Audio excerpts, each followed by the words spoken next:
Welcome back to the ReidConnect-Ed podcast, co-hosted by myself, educational therapist Alexis Reid, and my brother, licensed psychologist Gerald Reid. We're providing you with an expert and nuanced discussion on topics relevant to mental health, education, and sport and performance psychology. Today's discussion offers a unique take on a common circumstance, the human-animal relationship. And taking it even further to think about our relationship with ourselves, too. So today we're joined with Grace Chon, a former art director in the advertising industry and self-taught photographer. She merges her art director background with her photography work, creating modern lifestyle portraits of people and animals. Her clients include ad agencies, magazines, publishing companies, celebrities, nonprofit organizations, and TV shows. When she's not writing about herself in the third person, Grace likes to meditate, grow heirloom tomatoes, and volunteer as a wildlife rehabilitator. She makes a mean guacamole, want to challenge her to a guac-off, and loves Korean dramas. Grace is also the author of 3 dog photography books. What kind of dog is that? Puppy-style Japanese dog grooming before and after. Waggish dogs smiling for dog reasons. She lives in Los Angeles with her husband, sons, and their beloved rescue dog, Charlie. Additionally, we're going to dive deeper into this idea of how we actually find ourselves, as Grace's story is a very unique one that will not only traverse different aspects of looking inward and tuning into the energies around us, but also how we can stay true and honor ourselves. Absolutely. So 4 years ago, my sister welcomed one of the sweetest, most incredible dogs into her arms and home, Raphael the Vizsla, aka Rafa the Vizsla. Now, if anyone knows the Vizsla breeds of dogs, you know one and you'll never forget one. Alexis named him Raphael because of the healing archangel Raphael, and he surely lives up to his name. Wherever he goes, he looks for people. He walks the streets and beaches of Falmouth, Cape Cod, where our mom lives, greeting people as if he were the mayor. He gracefully approaches, and in the most gentlest of ways, he lofts himself up into the arms of whoever is so fortunate to meet him. It's a hug. It's literally a hug. And people have melted. Greeting a girl sitting on the bench in tears, Rafa brought a sense of comfort in a way only he could. That's exactly what I needed, she said. Walking past a group of girls taking a photo for a bachelorette weekend, Rafa approaches and becomes part of the photo in the funniest of ways, and he was welcomed with open arms, and he will forever be part of those photos. A family who met Rafa during the summer months a week prior was driving past us while Rafa was greeting another family. And the father saw us and yelled out of his car window, "Rafa, I thought we had something special." The embrace he has with his favorite worker at Port Cargo, our friend Fran, is like a movie scene when they see each other. My graduate students at Boston University, when Alexis allows me to take him to my classes, they huddle up. They just go around him like in a circle between classes, during class, anytime they can get with him. Just hugs and love in the most beautiful way, and it is the best medicine, really. And that says a lot for therapists in training who are trying to help people. They can really understand what that type of love means. The amount of photos my students have taken with Rafa really just cracks me up. The stories are endless. Rafa is really, truly a healing soul on this earth, bringing unconditional love to us and those he embraces. My sister, Alexis, has a lot of great ideas. This podcast is actually one of her wonderful ideas. And bringing Rafa into the lives of all of us has been one of the most incredible ideas she has ever had. And sure, it took 2.5 years of dedication and training and extreme patience as he went through his growing pains of the Sharkies, the Zoomies, the Rafa monster moments. Just look up online how hard it is to raise a Vizsla and you'll understand. But like many things in life that has deep meaning, it doesn't come easy and it doesn't come fast, but it surely is meaningful. And most of all, it requires unconditional love. And so the lessons that I have learned and that we all have learned with Rafa in our lives are some lessons we have already learned, but they have been bolstered even more by having Rafa in our lives. Learning to forgive those moments where he maybe, gets a little rambunctious, learning to accept him for who he is, learning to appreciate learning to be present and learning to really understand the importance of recognizing and anticipating and caring for the needs of another sentient being, another person, another animal. And most of all, Rafa really reminds us over and over and over what unconditional love really means. So I want to say thank you to Alexis for bringing Rafa, and just kind of sets the stage for this amazing conversation we're going to have with Grace, who is just an incredible human being and such wisdom to share. Yeah, and I think this idea of unconditional love is such an important one. And I think it traverses across all of Grace's many incredible gifts and strengths that she shares with the world. So Grace, we're so blessed and lucky to have you here to have this conversation, because I think it's a really unique one not enough people are privy to. Oh, I'm so excited to be here and to talk to you both about all of this. And what a beautiful way to open the conversation, learning about Rafa. I think you named him so perfectly. Oh, thank you. That could not have been a better name for him, because I think as I was listening to, all your experiences with him, it reminded me of why therapy dogs are so important, and why when there are times of crisis, people will intentionally bring in dogs into these spaces, just because they have such a natural ability to bring us back into coherence and to feeling better, whether it's happiness, just meeting him, or if you're feeling sad and you see him, you feel better. I mean, that is the ultimate healing, to be able to be in space with somebody and just feel better. So what a beautiful, beautiful gift he is. Yeah, thank you for sharing that. Yeah, he surely is. And I have to give credit to Mom, who really encouraged us to think a little bit more widely, because given the work that we do and given the energy that he gave off when we saw him, when we knew him, when we brought him home, he was the healer, right? Even before he embodied his name. So it's a really beautiful thing. And I think this idea, and the three of us have talked about this before, this idea of embodying and embracing love and energy and being able to follow the guidance of something outside of ourselves, I think is a really important one. So Grace, can you start the conversation? I don't think I did you justice at all in sharing that short bio of all of your story, your gifts, your wisdom. And I wonder if you can share a little bit about your journey and your story.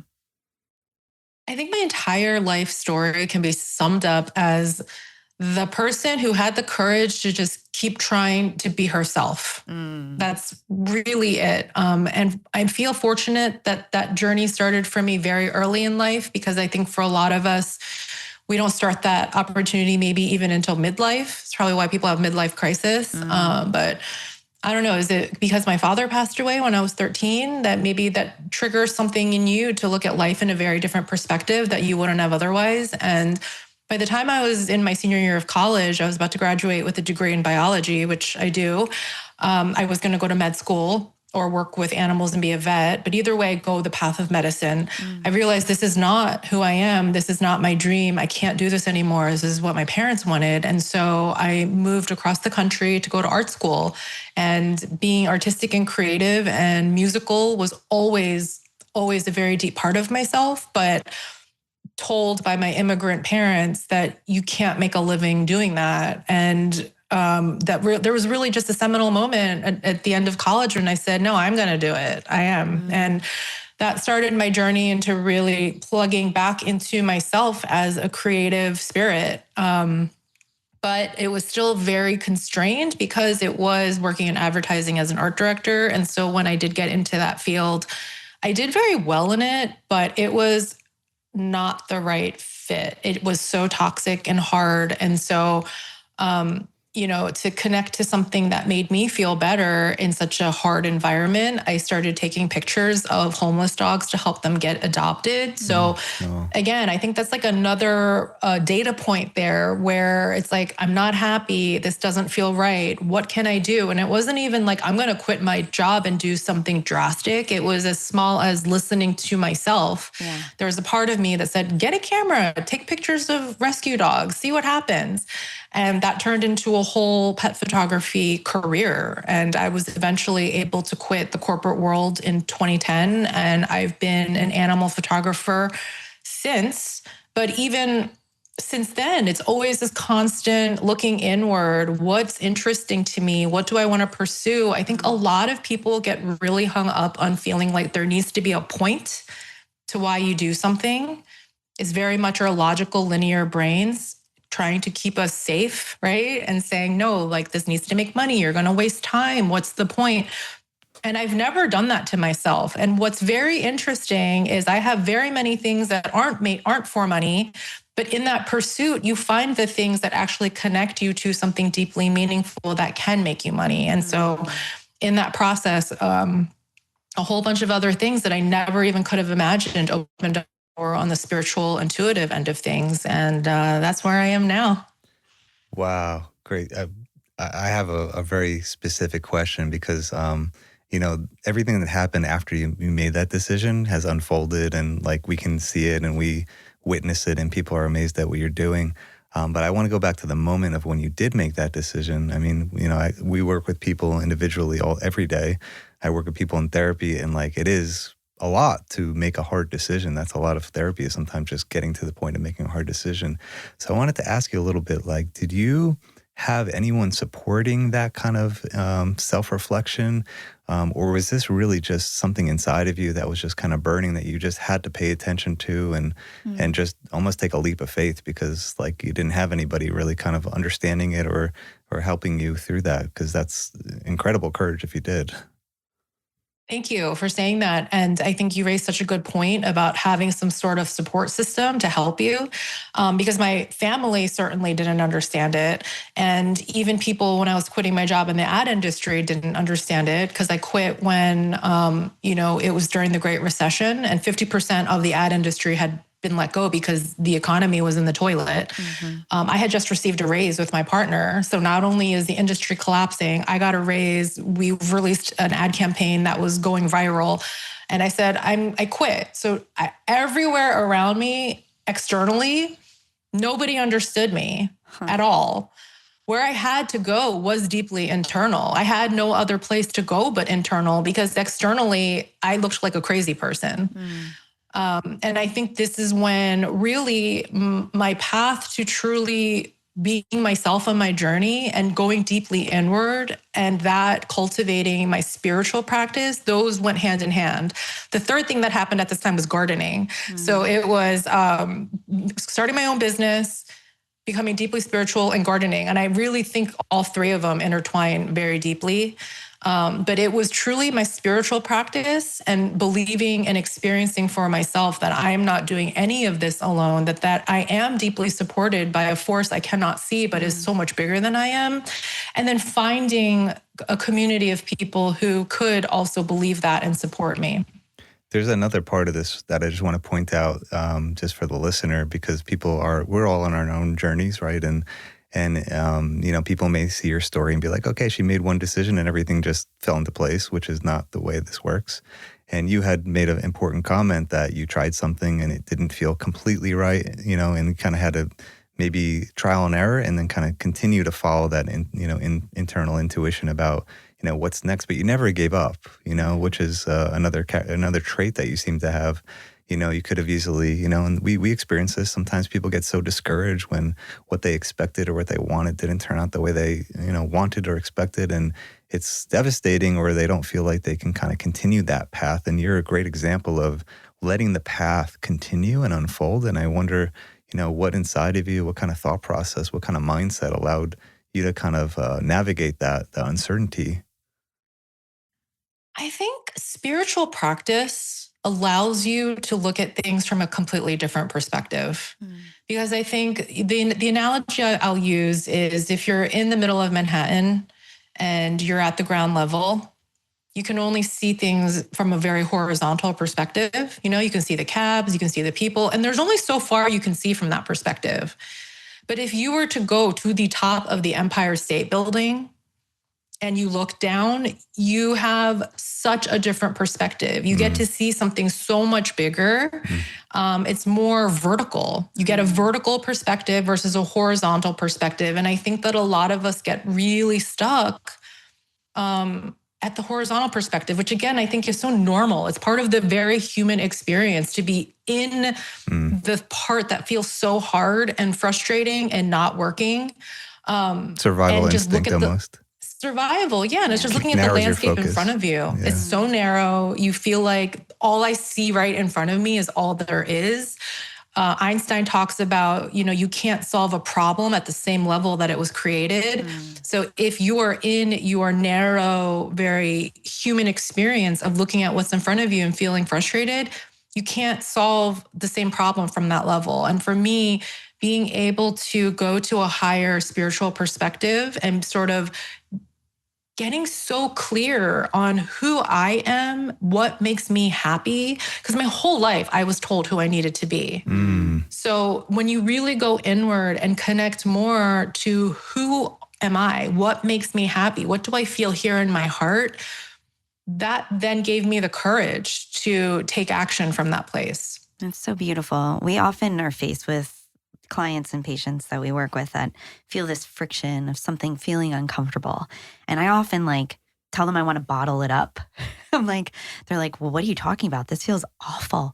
And I'm like, no. This is a signal that something needs to change, right? And often when we're too comfortable, it gets difficult to move past it. And I've been a little under the weather this week, and I've been catching up on Shrinking on Apple TV. And and they're talking a little bit in the show too about when something feels uncomfortable, that's actually an opportunity. And I say this all the time to my clients. And in fact, as you're talking, Grace, there's so many overlaps to part of my journey to what you were sharing, from gardening to taking the leap.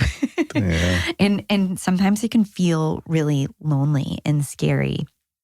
And part of why we wanted to have you on this episode especially is because we feel that there's this loss and lack of feeling connected, feeling supported, even when there aren't physical people around. And trust. This trust and faith in something outside of ourselves, I think, is really lacking right now.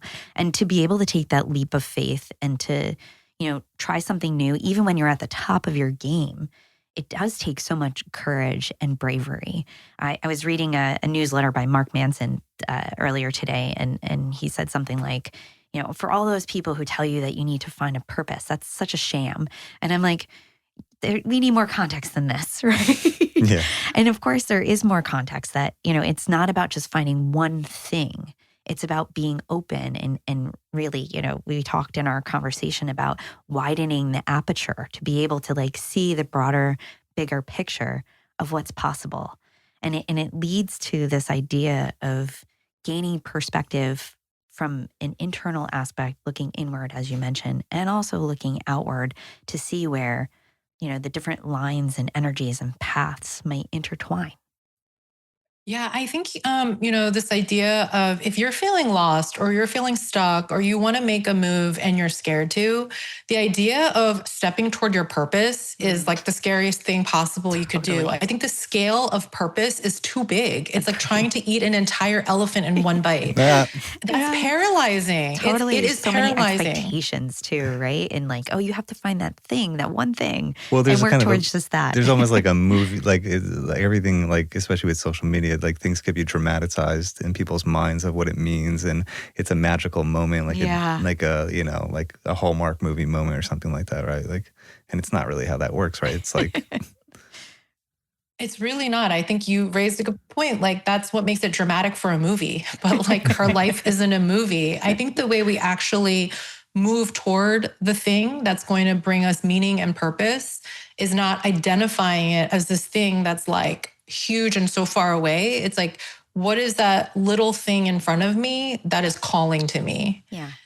I think purpose feels too big. It's more what's kind of interesting to me. I want to tie it back to the, part of your story that you shared so far too, because, part of that was finding your enjoyment and crafting your art in photography and capturing the animals you saw in your life, right? Being able to pay attention to nature that was around you, get your hands in the dirt and garden, right? Some of those small little things even though we feel like we don't have time for them all the time, or, maybe this is just something we see or notice in passing, to really invest yourself in these things that bring you joy, that feel natural. It's not even just about that one thing sometimes. Oftentimes it brings you so much more. And that's what I love about so many of the messages that you share in your work and in social media and in our conversations. And I think it's such a beautiful thing. Thank you. I think it's interesting that we're told, again, I'm going to talk about this from sort of the voice of the external world. You could call it the overculture versus your inner voice, which I think is the voice that's actually true and real. And it's interesting to me that so much of what we are told externally are not important. Like what you're talking to, Alexis, like these things we kind of want to do, but they seem pointless. So we feel like we should do it, but we'll do it when there's time. We'll do it, put it at the bottom of our to-do list, when it's the thing that actually connects you to yourself. Yes. It is the most important thing. And so our creativity, our intuition, pursuing things that truly we feel passionate or joy about, those get put on the back burner when those are the very things that actually reconnect you to who you really are. Yeah. I sometimes like, I think people strive to be confident or whatever. And, I always say like, don't try to be confident, strive to be comfortable with yourself and grounded. And I think you're speaking to, what that really, the path of that, the path of what that looks like. That's so beautiful. Being comfortable with yourself is step one. And even under that is, how do you become comfortable with yourself? Yeah, that's a journey. And there's no straightforward path. But, there is such a, we talked about this when we connected a week ago. There's such a overlap between therapy and what you're saying. I feel like you described that as a spiritual practice. I would say therapy and the work we do is very much, the word spiritual could be something that people may or may not resonate with, but it is a sacred space to allow people to feel that presence and that groundedness, to open their mind, because you use the word open. I think that's a word that, especially in today's society, people are not necessarily open. They're kind of just, their mind is going in every direction that it's being told to go. And so like the openness to reflect and to allow your intuition or your thoughts or your deeper beliefs or whatever is inside of you to actually come out naturally and organically. To me, that's the most magical thing that happens in therapy. People really understand themselves and not judge themselves and not like fight against themselves. Like people fight against themselves so much in therapy. Like, man, you're like battling with yourself, and that's the idea of therapy, is to help people to actually change their relationship with themselves. So your story really speaks to that. And I think there's such an overlap with therapy, and you can call it a spiritual practice or whatever, but there's something that's sacred, about that space that you've created for yourself and that we hope to create for people in therapy. I think there absolutely is an overlap, because the only difference I see is it's an inward journey where we're doing everything that you just said. You expressed that so eloquently. And the only difference for me then is taking that, it's like you've gone deep inward, and now what happens if this extends outward? I think that's really the only difference that I see in calling it spiritual. Is there now there's an outward emanating vertical relationship happening. I love that. The tagline for our podcast is be curious, be open, be well, right? And it's the curiosity. We're inundated with so much information, right? Even, I talk to a lot of young people in my day-to-day work where they get a really bad rap, right? That they're not that deep. They're just, surface. And we have such amazing conversations with, the younger generation. Sounds silly to say. We're not that old, but but it's beautiful to hear how much they are looking inward. They are trying to figure out who they are. And oftentimes it's difficult for them to get to that openness place. So Grace, tell us a little bit more about this awakening aspect of the work that you're traversing and moving into, and helping people to be able to be open in these moments when they find some information out about themselves or about their path or their journey that they're curious about taking on for themselves. And if you could, Grace, try to, I'm very curious about how this relates to your relationship with animals, which is like so fundamental to your, your soul, Yeah. like how did this kind of lead to such a deep connection and curiosity with animals. Yeah, I think we live in a very relational universe. I think that's the bottom line. I think we're in relationship with everything. It's with each other, which is the most obvious thing. But I think we're in relationship with, as I was talking to, something outside of ourselves, this animating force, whatever you want to call that. I think people have many names for whatever you want to call that. And I think, in me working with animals and as an artist, I am in deep relationship with my work. I think my work has an energetic aspect to it. A lot of people have been talking lately, like Liz Gilbert, Rick Rubin, of, ideas being a consciousness that is alive. It's a force that wants to exist on the earth. And I really believe that. I believe that as artists, as human beings, we are in a relational universe with all things, and we help these things come into existence so then they can be in connection with us. And so animals are a really big, obvious part of that, because in photographing them, you're just pure presence. You're just being. And so what I'm doing as an artist is really trying to translate what it is that I'm seeing and feeling as I connect with them. And I think if there's a through line through anything I do, is let me show you this thing that maybe some people would not give a second glance to, but it's so beautiful and alive. And if I can show it to you the way I see it, maybe you'll see that too. And so whether it's a dog or it's a lizard that's pooping on a fence, which I just did a video of that, and it got like 3.7 million views, right? Because it's like, it's like so ridiculous, but at the same time, I'm like, how cool is that? How often do you get to see this happen? It pooped, and then it like rubbed its butt on the wood and like went about its day. With heirloom tomatoes, with a flower, with all, I just think we live in such a beautiful world that is vibrating with so much life.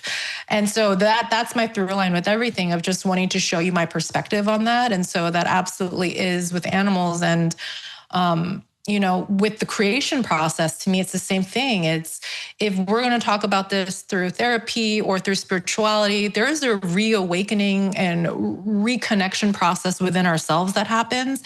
But I think in doing that, what happens is we become such a precise instrument for this work then to be able to be created through. We get to be this beautiful tool that ushers this work into the world that can then exist relationally with the people that engage with your work.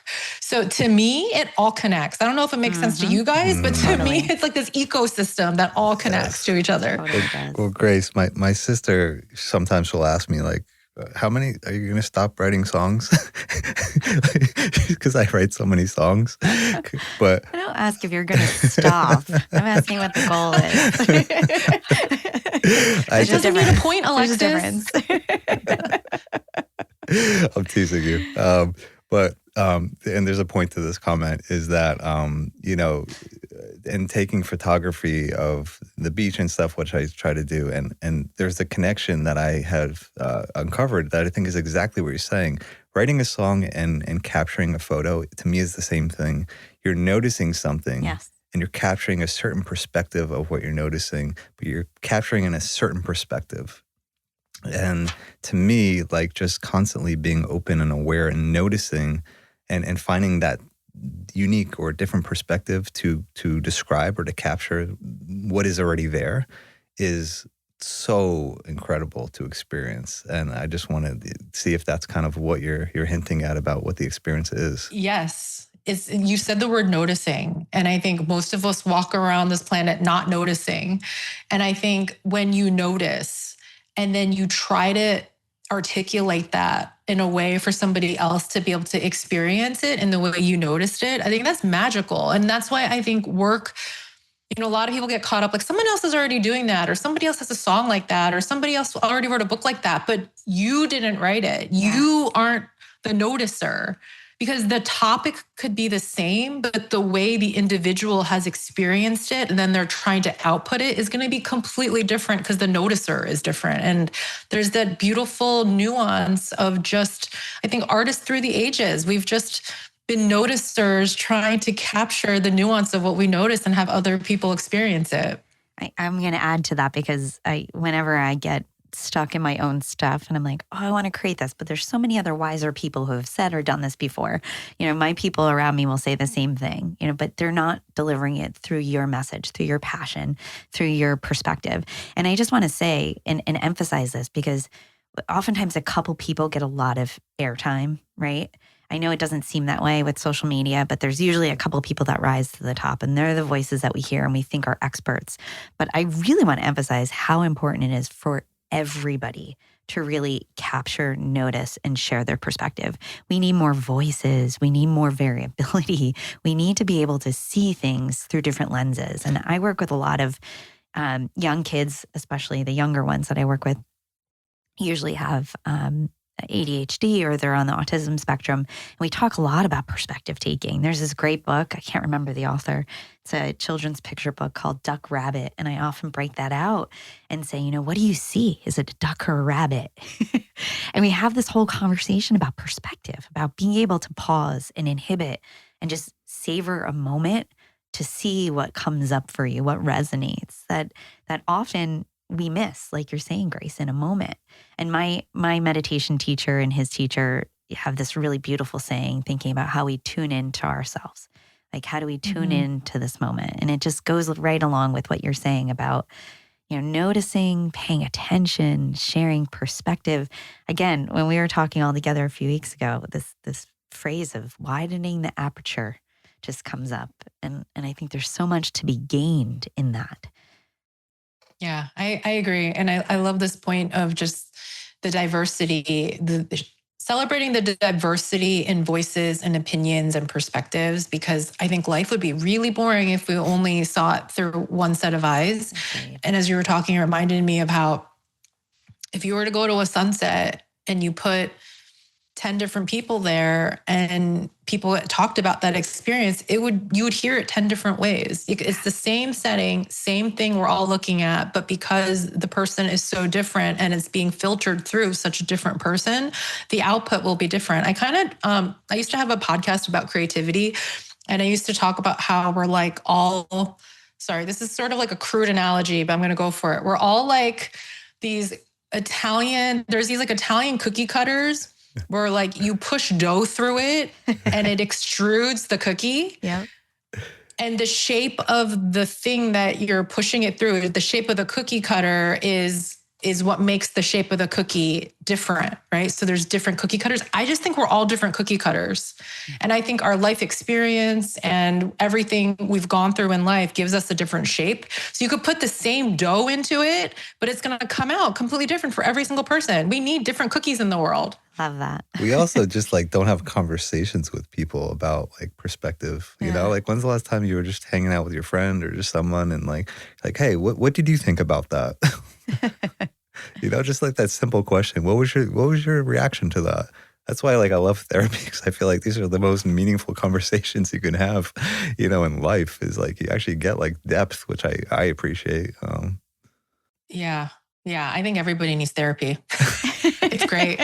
But even just, relationships. Yeah. And I think that's important too, to think about how do we make the internal more external, right? This is an executive function technique that I talk about too, because sometimes we get so hyper-focused on one thing, and until we let it out, until we allow for it to have space to process and to integrate into whatever's happening in our world, sometimes it just stays that one thing. It stays that one thought. Yeah. And how important it is to share and to discuss and to, bounce ideas off of people that we don't usually give enough time and space for anymore.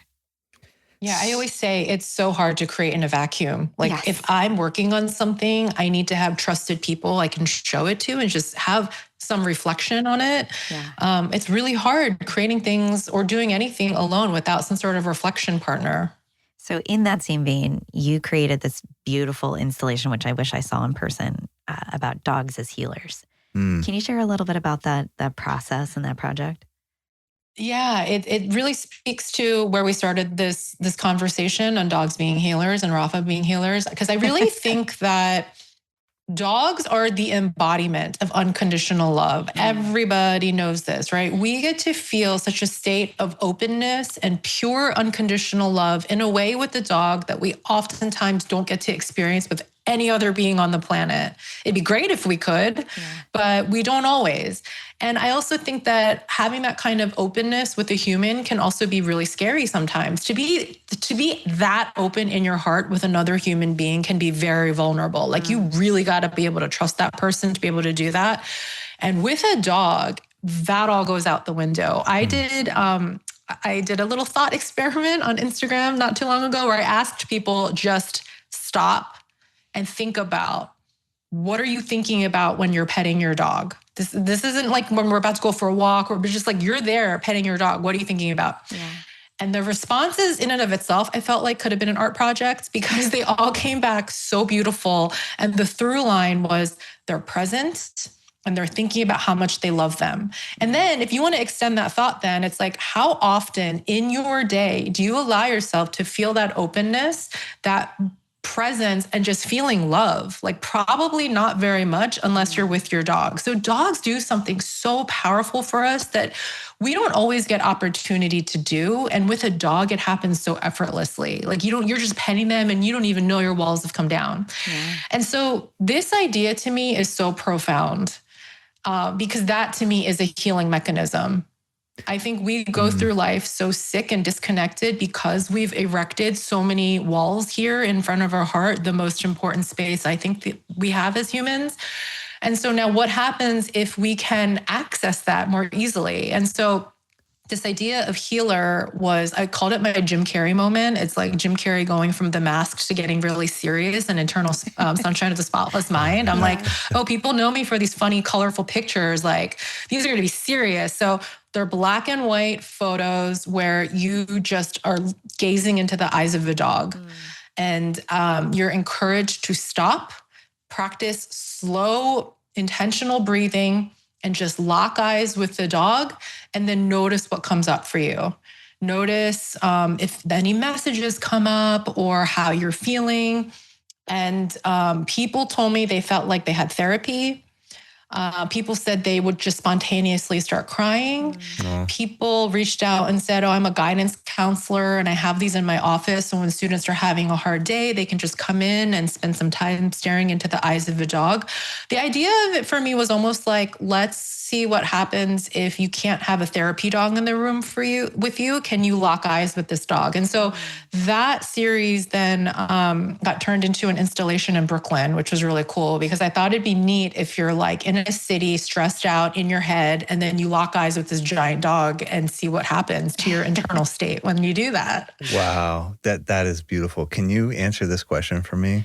So exactly what you're saying, Raphael, Alexis's dog, will greet someone, jump up, give them a hug, but will literally lock eyes with the person. What is he doing when he's doing that? Yeah, he's doing what I just said. He's special. He really is like a different level of being, I think. Just the way he interfaces with people and the way people feel after having experienced that. So I feel like this locking eyes thing is just like I see you, you see me, like we're here in this moment together, like just for a moment, like just be here. That's so amazing that an animal is doing that. And you had made a very important comment that I want to hold on to. You said when human beings act this way towards each other, it requires a lot of trust. And I wonder if that's just the complexity of being human, that there's so many defenses we have and past experiences that we hold on to with our memories, where with the dog, you said that there are no defenses because it's a dog. And, you know, what is the difference with the dog, you know, as it relates to that? I don't think humans are born not trusting. Well said. Right? I love that. Yeah. It happens as a result of being human and just everything we go through in the world. And with a dog, you don't feel judgment. You don't feel like they're criticizing you. You feel like you can just be yourself. Wow. That to me is unconditional love, is being loved no matter what, right? And so with the dog, you can be yourself. You can do anything and your dog will love you. I think That's why there's no defenses, because with humans, it's not even, it's like a lack of trust and safety because you feel like you're being judged, or you feel like you're being punished, or you feel like you're not good enough. And we don't have that with dogs. So well said. It's like this compilation of all of our interactions with others and the environment that like leads us to put up these walls. And I think that's, goes hand in hand with us maybe not noticing as much, because we are kind of looking through more narrow lenses to protect ourselves in or some past ways. experiences. Yeah. Past experiences. Yeah. I'm certified in hypnosis as well. And it's amazing how much our subconscious minds dictate our day to day without us even realizing it. Absolutely. And it's interesting, Raphael is technically trained to be a therapy dog, but it was really more logistical because he just has this nature and natural way of almost knowing when somebody needs something. And it's amazing how he can connect to them in that way and just kind of gravitate towards them. And I'm wondering, through your work with understanding communication from animals and capturing them in that way, what are some of the takeaways and things that you've learned through those interactions with animals or dogs? Yeah, well, to back up for a second, because I'm not sure how open your audience is to understanding that animal communication is even a possibility. Yeah, thank you. Please Yes. explain a little Because bit I more. think a lot of people think it's just made up Right. bull donkey. And I really don't think it is. I have a background in science. And so I actually do look at everything in this very sort of structured way. And if you look at the animal world, there's a whole level of communication that's happening on beyond verbal. Yeah. Right. And in fact, verbal language is still like a higher function, because under that, there is a lot of processing and communication that happens below verbal processing. So I think animal communication is when a human has that ability to be able to have the kind of sensitivity, perception, and nervous system regulation to be able to be in that space that an animal naturally resides. Can you repeat I hope that one more makes time? sense. Can you repeat that say last that one more part? time. It's so important for people to hear. Yeah, I think that if a human being is able to experience communication with an animal, it's because they have achieved a ability in their perception and in their sensitivity, in their attunement, and in their nervous system regulation to be in the same level of communication that an animal naturally is in. I think this is our original nature, because we all start off this way, being able to communicate before we can talk.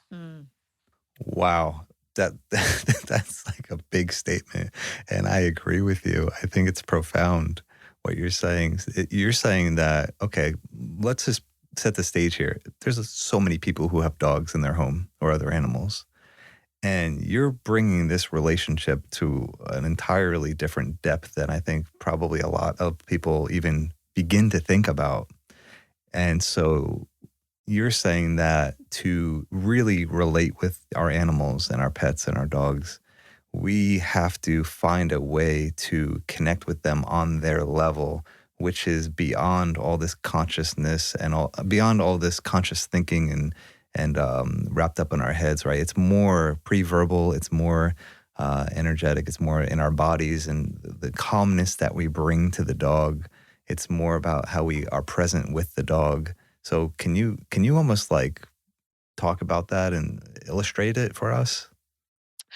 Yeah, I think that our conscious minds and all our little chitter chatter going on all the time, which is not our fault, is a result of our experiences and the traumas and all the various things we've experienced in the world on top of our subconscious minds, which is the software running behind the show constantly, right? We have so many things in our systems, basically what I'm trying to say, that are distracting our purest baseline signal.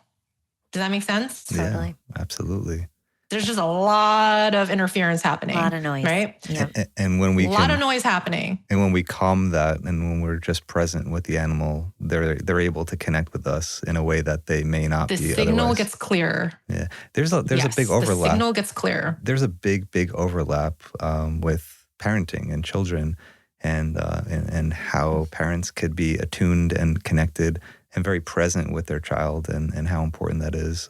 It seems like a big overlap there. Yeah, I share a lot of similar sentiments with the teachers I work with when I'm training teachers to think about how our energy that we bring into a room helps to dictate the energy around us. And of course, it's not as clear of a science as when you come in calm, it'll calm everybody down, but it helps, right? It helps to kind of shift and change and shape the energy in the environment.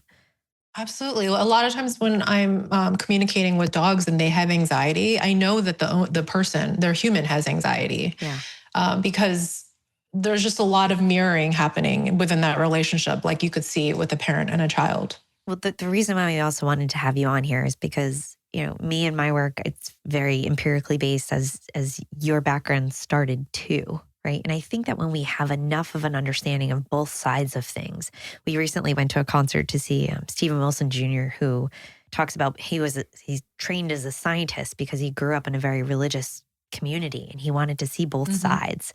And when he kind of like went all in seeing both sides, he realized that the answer is usually somewhere in the middle, right? Like there's value to both sides. And I wanted to just emphasize that, all of us, the three of us, have backgrounds in both scientific studies and are very open to this spiritual, energetic layers of our existence, which I think it would be ignorant to ignore, right? For us to just say it's only one thing. And I think it's so important for us to tune in and think about this. And dogs and animals are such a great example because it's undeniable when you're sitting with an animal that you just feel such a presence. This is what I love about Rafa. And not all dogs are the same. He has such an energetic, playful sense of self that it stops me in my tracks, right? Where there's nothing else that can be more important than what is happening right in front of me with him, to a point where I try to spend extra time by doing work with him on the couch or something. And he'll literally like swat my hand off my computer and be like, no, right now we're just together. And you it's need not to just for be here. And just making a point, this is not for food. No, it's literally just for my Yes, attention and exactly, presence. exactly, And yeah. it's amazing. And I see the same thing playing out with children too, right? So there's so many connections, as Jerry was mentioning too, to like appreciating and understanding this presence. And sometimes, the stuff that we forget as adults, this idea of being playful and present and noticing and kind of going with the energy instead of going against it, that is just so powerful and so important. Yeah, I agree with you. And, going back to sort of this notion that we don't live in a binary universe, Yeah. it's not science or spirituality, it's both and. Right. And I think both systems inform each other. I remember in the 90s, I was in AP Bio and I had to write a term paper. And I chose the topic about animals having deep emotional worlds. And I based it on this book that I read at the time called When Elephants Weep. And it was a scientific book on the emotional worlds of animals. But this was in the 90s. And the prevailing thought at the time was that animals don't have emotions. And all the scientists said that if you say animals have emotions, you're just anthropomorphizing them. Right. You're just projecting your human emotional experience onto animals. And this book and my paper was all about how that is not true. And it is being proven that that is not true. Well, 30 years later, the it has changed. The thought in the science community that animals don't have emotions, it's not true. And I think anybody who shares a life with an animal knows it's not true. So every year when a new study comes out, they're like, research shows that dogs feel love. It's like, well, no freaking duh. Like, who doesn't know that? Why? But what it comes down to is, I think science is so great when we can get measurements and data and have it show how things work, right? Yeah. But so much of what I am talking about is about experience. Yeah. You can't quantify an experience. You can't measure love as data. They're using chemicals and stuff to sort of, I guess, infer that it's love and oxytocin. But I think so much of our lived experience as human beings goes beyond what we can measure through science because it's experience. And anybody with a pet knows what I'm talking about. Yeah, I love that. And I was queuing you up a little bit because I know you've been doing a deep dive into the science that is catching up to what we've been talking about. And I think the three of us have felt pretty much our whole lives that this inner energy and consciousness is not really quantifiable, even though people are trying to quantify all of it. I don't know if you want to share a little bit about some of your research and your studies that you've been on a path and journey to uncover and reveal more about. Yeah, I think, I've been studying energy, consciousness, all of this for a few decades now. And I think science is trying now to understand consciousness. Consciousness being, I guess, sort of who we are outside of our physical bodies. Does that stay tied to our brain, or is it something that's beyond that? Yeah. And I think if you start to explore this from a lot of different doorways, you'll notice that you can go through different doorways and people end up having a very similar, if not same, experience. Yeah. So what that makes me curious about then is why.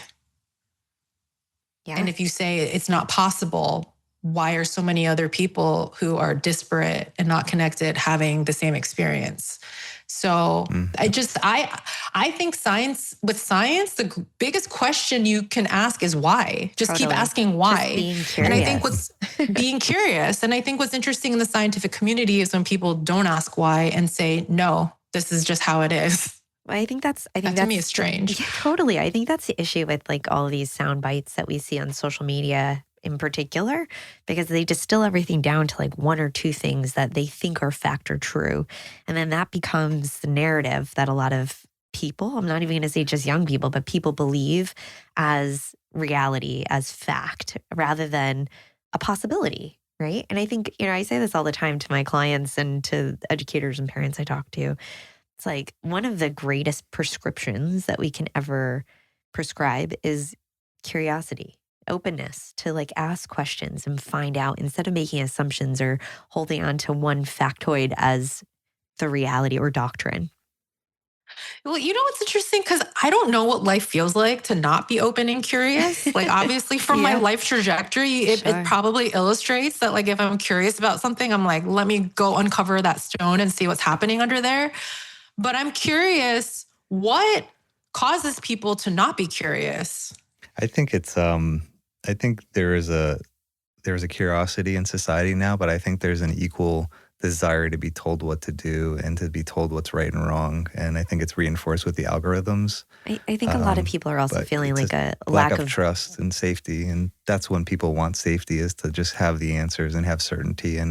But also bandwidth and like energy. People are finding that they don't want to exert that extra energy that's or such a thought, good point. I think. It takes energy. Yeah. It's like, just tell me the thing to do. Yeah, and I think when people don't feel safe, they latch on to certainty, right? And curiosity requires the lack of certainty. Yeah, it's a great point, Jer. Yeah, it reminds me.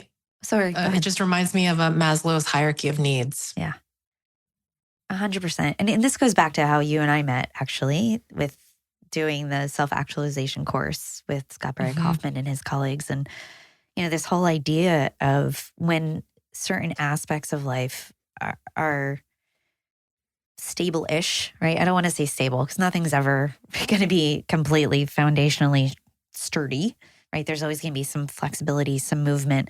And Scott Barry Kaufman, I've said this before on the podcast, has transformed Maslow's hierarchy of needs from, the token pyramid that marketing people turned into a pyramid, which was never the intention, but turned it into a sailboat, thinking about how, the boat is often on the water, and the waters will have, different changes in tides, will have different changes in the environment and the winds, which might change our trajectory or our stability. But yeah, I think a lot of it has to do with feeling comfortable. But, at least here in the Northeast, we interact with a lot of people who feel like they need to have a sense of control, going back to that idea of purpose and like, this has to be the thing I'm doing. This has to be my path, because this openness of the what ifs feels really too uncertain, I think, for a lot of folks. What's interesting too is I feel like there's kind of like a geographic connection to this, because I'm from the East Coast, I'm from Philadelphia, and what you're describing to me is always what I felt living in Philadelphia and on the East Coast, and just like wanting certainty, wanting control, or you get that through higher academic institutions. And on the West Coast, particularly in California, there is more openness and curiosity to not knowing and still doing it. Yeah. Yeah, and I think, I mean, at the end of the day, too, it's like you kind of need both. You need that openness, and you also need a sense of control and stability. And to me, that's like the hardest part of life, is to find how you can integrate both. And so, you know, as we're talking about like being open, I think it's important to acknowledge like both are equally, you know, important for our consciousness to like feel like grounded, you know, and to be able to kind of walk through life. I think if you're too one way or the other for too long, or in a way that becomes maybe to the extreme, it could maybe, you know, take people away from navigating their life in a way that feels grounded. Absolutely. I don't know. No, Oh, please sorry. go. I was going to say, I don't know if you've heard of the term spiritual psychosis. Yes. But a lot of people go down the pathway of openness and curiosity and really learning more about themselves. And they become so untethered and ungrounded. It's like a form of spiritual psychosis where they literally kind of disassociate a little bit and lose their minds. I think in any sort of exploration where there's an expansion outward, some kind of groundedness and tethering and anchoring to the ground is so important to hold you down. Yeah, totally. And I think it could potentially create this vulnerability that could be kind of dangerous when you're like too open, right? Like that anything could kind of come in and grip you. Like everything's important. Everything right. becomes important. Or it's difficult, you know, from a neurobiological perspective, thinking about our frontal lobes not being fully developed till a certain point, that sometimes it's more difficult to filter and prioritize information to figure out what makes sense. Yeah. But I think one of the things that, you know, one of the themes that we've been talking a lot about is that we really need to go inward to understand our values, the things that are important to us, what's true to our soul and our spirit, so that we can be able to prioritize the times, the opportunities, the experiences, and to be able to let in, you know, the opportunities that might come our way rather than keeping it narrow and just shifting the focus. Yeah. Because if you're saying maybe people are less curious and they would prefer to just have someone give them the answers, that's like the opposite of going inward and kind of discovering what your own value system is. Right. It's so funny, especially, Jerry, I'm sure you have plenty of experiences like this when a lot of people come in to work with me. They're like, this is what I've been told is going on. And I'm like, cool, what do you want to work on? Right? They'll come in with like alphabet soup of all of the things they've been either diagnosed with or they've learned about on social media that they think is wrong with them. And I'm like, okay, cool. What is our goal? What are we working towards?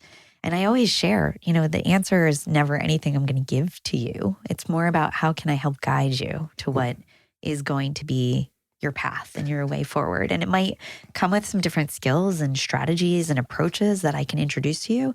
But really the answer is what works best for you in this season of your life, right? Things might shift and change. And I think that's also the thing, especially as we get older. You mentioned a midlife crisis, that as we get older, sometimes we get really stuck in our ways of what feels comfortable, what helps us to kind of get through the progression of our days or our life to be able to get to the outcome of being financially stable, to be able to provide for our families or whatever the case might be, provide for our pets, of course.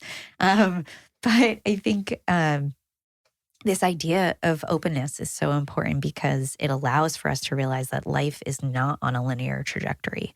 There is a lot of variability. It almost is like an energetic wave if you would think about, you know, the physics of sound or light, how we see the different variability in the waves that create.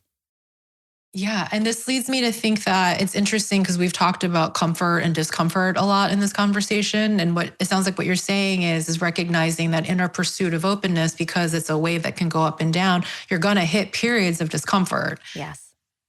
And to be able to go through it rather than letting it stop you. Because I think that's the biggest thing I've learned is that through the discomfort, when you get through it, you get to a place that you could not have gotten to unless you went through the discomfort. Yeah, and I wonder have we as a society become less comfortable with discomfort? Yeah.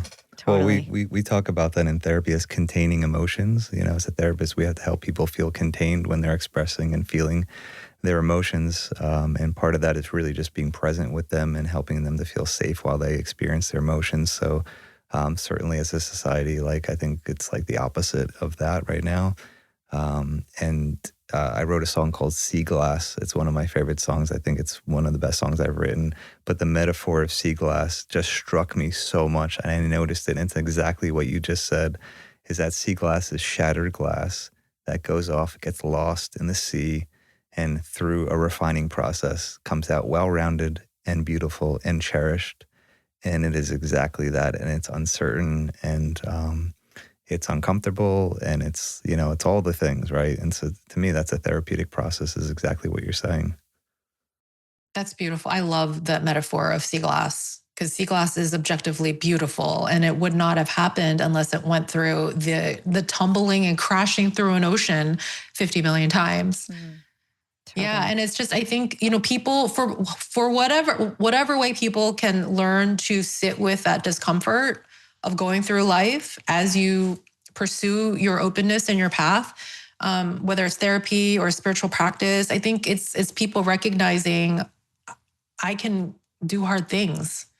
I can be okay with moving through this discomfort. And when I do, there's something on the other side of it. I think of this, one of those like silly drawings of like somebody with a little pick in a cave, and they're picking their way through, and they're like this close from the diamond, but then they stop. It's kind of like that. It's like, just go a little more. And to me, this is not theoretical, because I have lived this experience over and over and over again in my life. I am not just reading in a book and like sharing it with you. This is practical, where I have seen over and over again, if you can comfort yourself while going through the discomfort of life, and find a way to do that and stay with that long enough, you will make it to the other side, to a place that you could not have reached if you didn't go through it. Yeah. It's like grief. You got to go through grief. You can't skip it, right? I think it's sort of the same thing with any sort of discomfort. Yeah, it's so true. So many therapies really emphasizes like, it's not that we avoid situations or external things. We actually avoid internal things, emotions being one of them. And that's exactly, I'm just reflecting how important what you're saying really is from a psychology standpoint as well. It's just, you're right on point with that. So Grace, if you were to think about a couple key takeaways from your work, and, I say your work, but I think of it as, your entire life's journey of getting to this point, and where you see your work expanding from here. I wonder if you can share a couple quick insights that the audience might resonate with based on what you've learned from, again, your work with animals, your life's journey, and this next phase of more of a helping people to better awaken themselves. I think number one, don't be afraid to move toward what you think is interesting, because you never know what you're going to find. Yeah. You really don't. And give yourself that treat. It's a treat to be able to do it, and it's important that you do it. And number two, I think you should be able to look at yourself and love yourself the way your dog looks at you and loves you, because I think that's actually the more accurate lens. I think we are our meanest and worst critics, and nobody's meaner to us than ourselves. And your dog is not seeing that version of you. Your dog sees you as the whole beautiful person that you are. And if more people could understand that, I think that's the foundation for everything we're talking about. It gives you the courage to do the things. It gives you the ability to sit with discomfort, knowing that you're there to hold yourself through it, that you love yourself. It doesn't need to be outsourced to anybody else, and that you're perfect and whole as you are. You're not broken. You are not broken. Yes. Your dog and the beings that love you do not see you as broken. So that, again, is coming through your own filtered perception of the way you see yourself because of whatever you've been through in life, but that's not the truth. So if you can love yourself and see yourself the way your dog loves you, and again, not just have it in your head, but really feel it in your body, and whatever it takes for you to feel in your body I have myself, I love myself, and I'm going to support myself no matter what as I go through this, you'll be so amazed at what can blossom from that fertile ground. No matter what, no matter what. No That's matter what. such a If you have your great, own back, that's it. It's beautiful. no matter what. I use a metaphor bringing it back to gardening because I know this is another part of your passion. That fertilizer sometimes can be really stinky, right? There's another S word that is related to it. So I often will tell my clients, you could either get stuck in the you know what, or you could allow for it to nurture you and help you to grow. Yeah. And I think it's a really I love beautiful that. idea of like, we can get stuck in it and it doesn't always feel comfortable. It doesn't always smell great. Sometimes we want to like brush it off and move on. But oftentimes if you let it sit, you sit with it long enough, it'll allow for you to blossom and grow. And Grace, I love that. thank you for emphasizing the importance of experiencing this. Yes. There's so much content talking about maybe similar things, but it is so important to not just intellectualize it, not just talk about it, but like truly take the time to experience it, to really say, hey, like it's normal when I'm going through these emotions, these feelings. It's part of me. It's normal. It's not a bad thing. I can still love myself despite the challenges, the mistakes, like this or that. Like it is an experience and it's the only way. Like you can't intellectualize yourself through this. It's taking it from the head to the heart, the head to the body. They say the longest journey you can take is from your brain to your heart. So what you're describing is like we over intellectualize everything. It reminds me of like if you're a student in med school versus you actually go into residency and practice on people. Yeah. Because all the content we get, even in a therapeutic setting, all of that is in the head. It doesn't get into the body until you actually put it into practice in the way you talk to yourself, in the way you approach a challenging situation, in the way you support yourself through discomfort. Like that's the residency. That's like the integration and putting it into practice, is getting on the bike and actually practicing riding the bike instead of learning about and thinking about how to ride the bike. That's beautiful. Yeah. We're just giving you permission, the listeners. You have permission. We're giving you permission to do this for yourself. I have a few questions. I have someone I work with who's extremely curious and loves animals. And so I'm like, well, what do you want me to ask, Grace? She goes, oh my gosh, can I be part of this? Such an amazing human being. So here are a few questions and we're going to see if you can answer them about dogs. Okay. Well, I'm ready. Okay. One of them was, there's kind of two parts to this question. She's curious about how dogs perceive the age of humans. And specifically, she was curious about how dogs approach babies in such a delicate way and what that means. I think not all dogs do. Some dogs are very rambunctious and won't approach in a more sensitive way. But I think I think the energy has more to do with the age of the dog. But what I can tell you is that dogs love children because if we were talking about how there's a lot of static that prevents us from being at the same sort of baseline place of beingness, I would say frequency. Yeah. There's a lot of static there. Kids don't have that static, right? We talked about how you come in naturally open and trusting. It's the conditions of the world that sort of start adding the layers onto you. So when you're a child, you have way less of that. Yeah. And animals in general don't have any of that. They have complete coherence. If we say incoherence is all the static, coherence is when you had no static, right? And so animals just have coherence. They are what they are, especially wild animals, especially nature.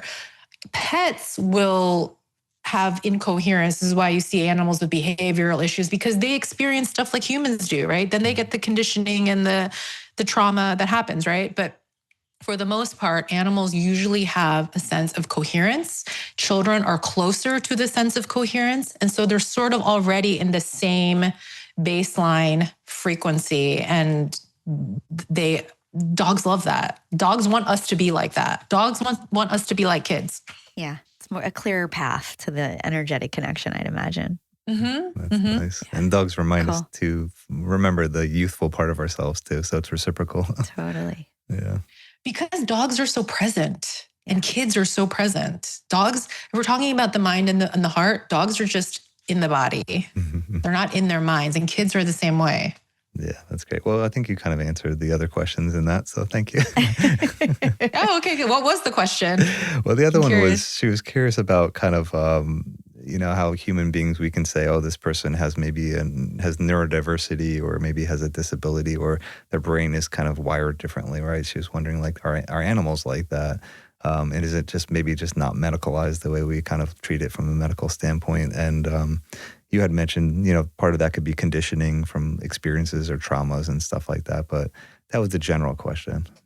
And biological too, right? Because I think there is legitimately chemicals and the way our bodies and our brains physically are constructed biologically. There's a reason for why then certain chemicals are a certain way, which then lead to how our brains function, right? And so I think that same thing absolutely applies to dogs as well, just because we're all the same meat suits. We all have the same biology and chemistry running through us similarly, right? And so I think it's the same way it is for people, where it can be conditioning. It can also just be biological chemical. It's the same in animals. The great question of nature nurture comes up everywhere.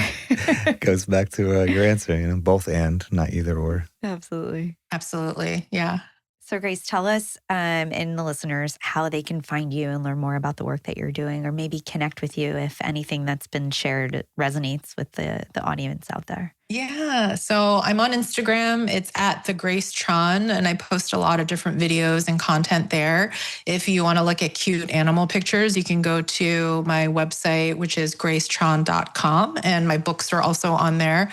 And then I also have awakeningwithgrace.com, which is more about the inner spiritual journey that we've been talking about. Beautiful. Thank you. We'll link everything in the bio too. But our one last question that we want to ask, and we try to ask everybody before we wrap up, is what's something that you're either proud of and or hopeful for in the future? Oh, that's a good question. I mean, the first thing that comes up is my family. I have a wonderful partner and 2 kids. And I'm just really proud of the family life that we've been able to create. My husband and I are both children of immigrants. And, there really is not an emphasis on social, emotional growth or really seeing the being in front of you. That level of consciousness was not there. It was very survival. So I'm very proud that our family is just not like that. I think it's not to say that there's anything wrong with either of the families that we came from. We both love our families deeply, but I think we have a sort of a different kind of dynamic with our children than we had with our own parents, which I think is just so beautiful. And I feel like when I look at that, that is generational healing that's happening within our family line through that, especially just for us, how even helping our children through the grief process, because I lost my dad when I was 13 and no one ever taught me how to do that. And so to walk my children through the grief of losing our 17-year-old dog to their grandma, like, wow, that's something that's never happened in my family line ever before. So that is very meaningful to me. But also, I'm just proud that I can be here talking with you about all these things and even publicly integrating my own spiritual belief and practice into my public persona, just because since for the last 15, almost 20 years, it's just been Grace the photographer. And again, if we're talking about being open and curious and having the courage to truly be yourself, and in my pursuit of not only just being myself, I think there's this whole other part we haven't discussed, but it's the purpose of what all of this is even for. Why do you awaken? Why do you pursue curiosity? What is it all for? And I feel that it's to make this world a better place because we're all connected. And the more you can fully be yourself, the more you are adding your own healing to the world, like a dog adds to the world. And so for me to be so public in my spirituality and in my abilities, it was honestly the most terrifying thing I could do. So much of the corporate world and my world in photography, they follow me online. And to really have the courage a year ago to be like, this is me, but this is also me, and I'm not going to be scared to hide this anymore. I'm so proud of myself for being able to do that. It's such a beautiful thing. And there's a through line from how we met to that statement, because the thing that really connected me to Scott Barry Kaufman and his work is he talked about in a talk I was fortunate enough to be a part of about bringing love into the therapeutic environment and how important it is to be love, one of Maslow's concepts too, which led me to study with him, which led me to meeting you in such a chance interaction and feeling an energy just in that really brief virtual interaction to following you and learning so much more about you and your passion and your work and feeling so connected that we knew we had to have you as a part of this conversation in our podcast. So we are so grateful for you being open and brave and courageous and sharing your light and your love because it resonates through everything you do. And we feel it across the country in all that you share. And we're so grateful for you and for all that you do. Thank you. Thank you for this beautiful service you're giving to your listeners too, because I know doing a podcast is truly an act of service and it's a beautiful and generous gift. So thank you for having me on to be a part of it. Oh, we're so glad for you to be here. It's a passion and it is a work of love for sure. So thank you for adding your generosity and your time. Thank you. Thank you. Thank you so much, Grace. Thanks for tuning in to the ReidConnect-Ed podcast. Please remember that this is a podcast intended to educate and share ideas, but it is not a substitute for professional care that may be beneficial to you at different points of your life. If you are in need of support, please contact your primary care physician, local hospital, educational institution, or support staff at your place of employment to seek out referrals for what may be most helpful for you. Ideas shared here have been shaped by many years of training, incredible mentors, research, theory, evidence-based practices, and our work with individuals over the years, but it's not intended to represent opinions of those we work with or who we are affiliated with. The ReidConnect-Ed podcast is hosted by siblings Alexis Reid and Dr. Gerald Reid. Original music is written and recorded by Gerald Reid. Recording was done by Cybersound Studios. If you want to follow along on this journey with us, the ReidConnect-Ed podcast will be releasing new episodes every 2 weeks each season. So please subscribe for updates and notifications. Feel free to also follow us on Instagram at ReidConnect-Ed podcast. That's ReidConnect-Ed podcast, and Twitter at ReidConnect-Ed. We are grateful for you joining us and look forward to future episodes. In the meanwhile, be curious, be open, and be well.